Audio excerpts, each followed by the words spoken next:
Hi, my name's Angela Huskisson and I'm going to be reading Callisto from the National Flash Fiction 2022 anthology.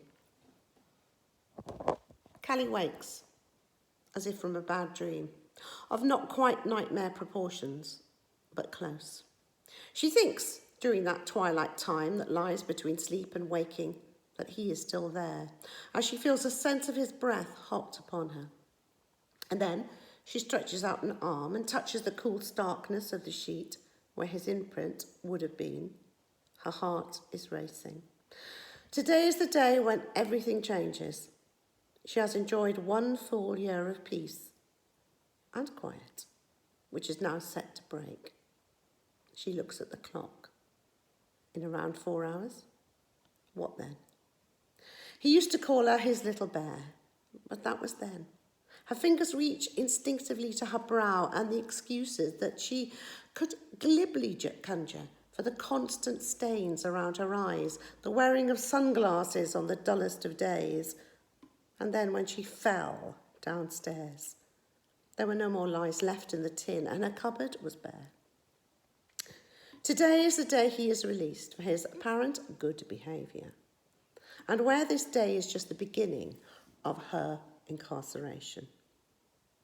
She keeps the curtains tightly closed and doesn't go out, and when the phone rings, she visibly jumps.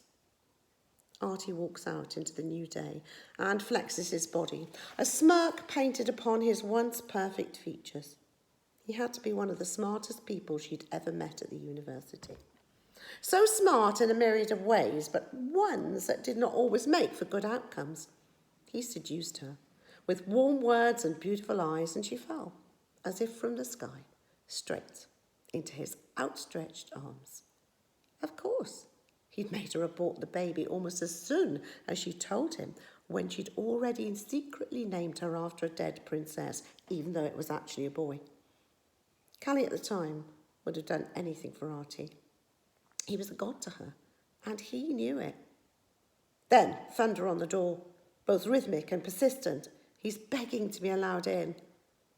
She knew this would happen. He's not meant to be here.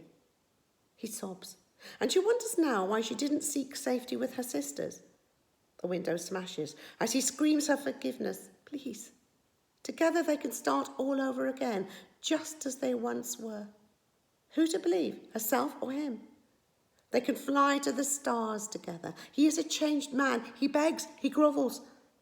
And then just as suddenly, his hands are around her throat, and in one final snap, she is the one who is finally free.